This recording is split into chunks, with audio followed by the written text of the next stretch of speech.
मैं अभी मधुबनी से लौटी हूँ और मधुबनी की जो मिठास है वो अभी भीतर मौजूद है। मैंने लड्डू नहीं खाया है अभी, लेकिन बहुत सारे लोग हैं जो लड्डुओं का आनंद ले चुके हैं, कार्यकर्ताओं के बीच बढ़ चुके हैं। और देखिए एक डिब्बा यहाँ खुल रहा है अभी।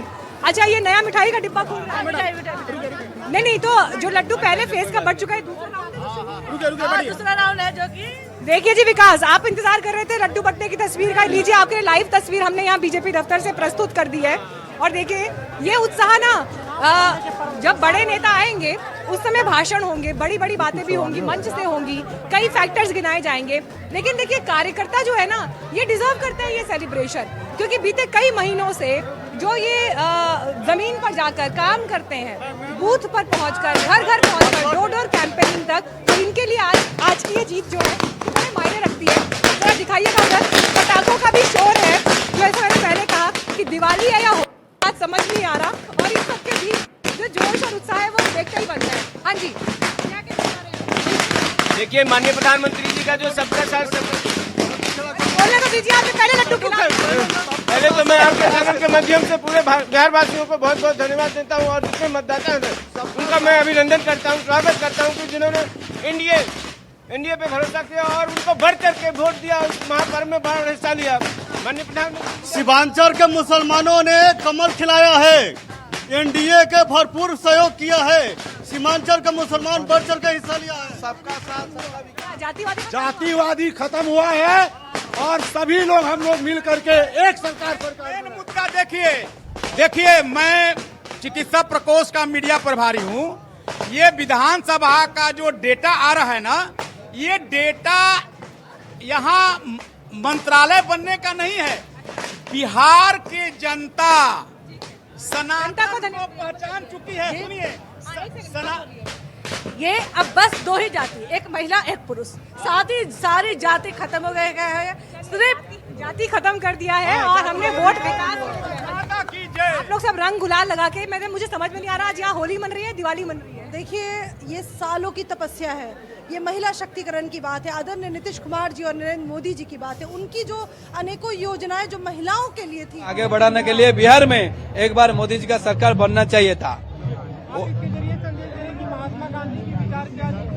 मैं प्रधानमंत्री नरेंद्र मोदी जी के लिए पूरा पैदल यात्रा करता हूँ। आज बिहार का जीत हुआ है, रफ्तार पकड़ लिया बिहार, अब की बार मोदी सरकार रफ्तार पकड़ लिया बिहार, अब की बार मोदी सरकार बना है। तो यहीं से मैं पैदल यात्रा करूंगा, पटना से दिल्ली जाके मोदी से मिलूंगा और पूरा बिहार वासियों की तरफ से उनको धन्यवाद दूंगा। और मोदी जी के साथ साथ अमित शाह जी को भी धन्यवाद देना चाहता हूँ, धर्मेंद्र प्रधान जी को धन्यवाद देना चाहता हूँ। उनका हार्डवर्किंग और पूरा कार्यकर्ता का हार्डवर्किंग से मोदी जी का सरकार बना है। जय बिहार, जय भारत। आपके पास आएंगे, उधर चलते हैं जहां सन्नाटा थोड़ा ज्यादा है। सौरभ कुमार जी हमारे साथ हैं जन स्वराज से। सौरभ जी, वो कहते हैं ना कि हम तो डूबे सनम, तुमको भी ले डूबे। 2010 से बुरा आरजेडी का परफॉर्मेंस रहा, लेकिन आप जो कह रहे थे कि 25 सीटें अगर नीतीश कुमार लाए तो पॉलिटिक्स प्रशांत किशोर क्विट कर देंगे, आज क्या कहेंगे, या कुछ कहेंगे या कुछ कहने को बचा है?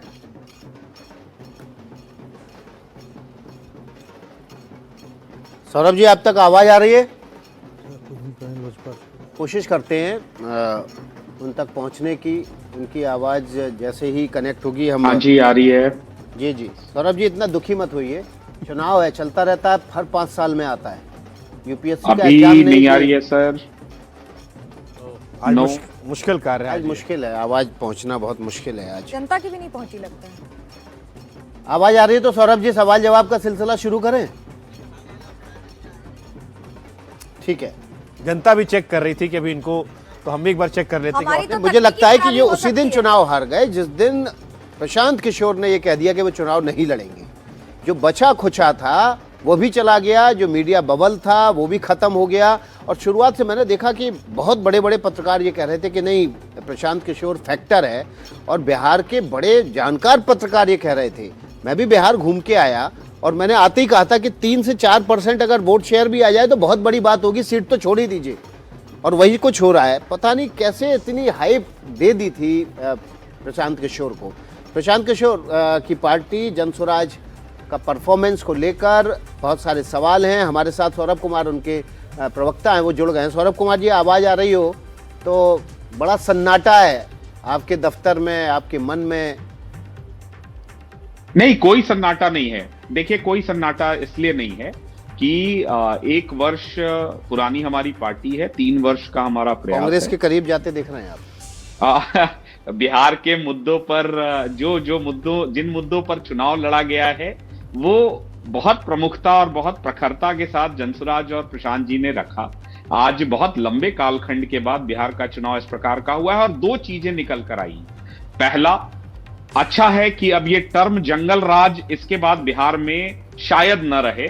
जनता ने वो जनादेश दे दिया है इनको, शायद ये नेता विपक्ष के लायक भी न रहे। तो हम तो बिना विधायक बिना सांसद के विपक्ष की भूमिका में थे ही। और दूसरा प्रमुख बात है कि लगभग 65 से 70% सीटें अभी तक जो हम लोगों ने देखा है वहां जनसुराज तीसरे नंबर पर है। ये भी एक प्रमुख बात है। लेकिन इसमें एक चीज और ऐड कर दे रहा हूं कि ये डर कहीं ना कहीं था कि अगर जनसुराज को वोट दिया तो जंगल राज आ जाएगा। ये वर्क किया है। दूसरा, आज तक देश में कभी नहीं हुआ जब एक घर में 2-2, 3-3 महिलाओं को, प्रभात खबर ने अभी एक प्रमुख अखबार ने एक रिपोर्ट भी किया है, एक विधानसभा में 62,000 महिलाओं को 10,000 रुपए दिए गए। आज से पहले देश में नहीं हुआ। लेकिन बड़ी विनम्रता से, कोई रोना न रोते हुए, न ईवीएम हैक हुआ है, न वोट चोरी हुई है, न बिहार का जो जनादेश है उसको हम न स्वीकार अरे करें। सौरभ जी, सीधा सीधा बताइए ना, प्रशांत किशोर ने कहा था 25 सीट से ऊपर जेडीयू आई तो पॉलिटिक्स क्विट कर देंगे। बढ़िया है। अपनी बात पे रहेंगे नहीं रहेंगे? अब भाई, हम पार्टी के प्रवक्ता हैं, प्रशांत किशोर जी के प्रवक्ता तो है नहीं, तो पार्टी का क्या पक्ष है वो हम आप पार्टी बताएंगे। के प्रवक्ता हैं तो इतना तो समझते होंगे ना, प्रशांत किशोर जो बात कहते हैं उस पर काबिज रहेंगे कि नहीं रहेंगे, या पलटी मार जाएंगे? एकदम काबिज रहेंगे। आप भी ये प्रश्न पूछ लेना। दूसरी बात, उन सब से भी पलटी तो नहीं मारेंगे ना? जो, अरे सर, सामने वाले की भी बात सुन लो। बड़का झूठा पार्टी, मिट्टी में मिल जाएंगे, बीजेपी में नहीं जाएंगे, हाँ, इस प्रकार की जो बातें थी उस पर भी कभी प्रश्न पूछना चाहिए। मेरे नेता कहीं नहीं भाग रहे हैं, बिहार में ही रहेंगे, ये प्रश्न भी उनसे पूछ लेना। और कब इन्होंने कहा था और उसके बाद बिहार में कैसे 10,000 रुपए, 125 यूनिट बिजली और वो सारी चीजें दी गई। खैर, अच्छा, टर्निंग पॉइंट क्या रहा सौरभ कुमार पूरे इलेक्शन कैंपेन में? जी, जब आप लोग ये दावा कर रहे थे कि आपकी सरकार बनेगी, अकेले दम पे सरकार बनाएंगे, ना समर्थन लेंगे ना देंगे, तो टर्निंग पॉइंट क्या था? असेसमेंट तो कर लिया होगा ना आपने कि किस वक्त आपकी हार बिल्कुल कर शुरू लिया हो गई था, थी? बिल्कुल कर लिया था, कर लिया है। इनफैक्ट देखिए, चुनाव जब भी कोई भी, हम पहले दल हैं जो लंबे समय के बाद, 20 वर्षों के बाद, 25 वर्षों के बाद बिहार में सभी 243 सीटों पर लड़ रहे थे, आखिरी तक 239 सीटों पर लड़ रहे थे। स्वाभाविक है कि हम ये तो कहेंगे नहीं कि हम 25 सीटें लाकर अकेले सरकार बना देंगे। स्वाभाविक है हम कहेंगे कि हम 150 सीटें जीत रहे थे। टर्निंग पॉइंट क्या हमने था? मेहनत भी किया, पूरे अपनी जितनी क्षमता थी। प्रशांत किशोर जी साइक्लोन के बीच में भी सड़क पर थे। एक दिन में 12 से 14 जनसभा हम कर रहे थे, हम रोड शो कर रहे थे। हाँ? सौरभ जी, जी, बिल्कुल, पूछिए। सौरभ जी, आपसे एक छोटा सा सवाल है। बड़े बड़े नेताओं को तो आप चुनाव जितवा देते हैं। प्रशांत किशोर जी के इतिहास में उन्होंने बंगाल, तेलंगाना, दक्षिण, उत्तर, कांग्रेस, कई सारे पार्टियों और राज्य सरकारों की वापसी करवा दी। ऐसा क्या हुआ कि अपना ही खाता नहीं खोल पाए? डॉक्टर अपना इलाज थोड़ी करता है। और जिस सम्राट चौधरी को कह रहे थे वो 38,000 वोट से जीते हैं। नहीं, अच्छी बात है। देखिए, ये बात आपकी बिल्कुल सही है। जो तथ्य हैं सामने उसको नकारा नहीं जा सकता है, फैक्ट्स को नकारा नहीं जा सकता है। लेकिन आपको ये आश्वस्त कर रहे हैं कि आने वाले 5 वर्षों में भी जो हम कर रहे थे और मजबूती से करेंगे। और बिहार में हो सकता है नेशनल मीडिया में मेरी आवाज ना जाए, लेकिन बिहार के मुद्दे आप तक जरूर पहुंचेंगे जो हम लगातार उठाते रहेंगे, जनसुराज लगातार उठाता है।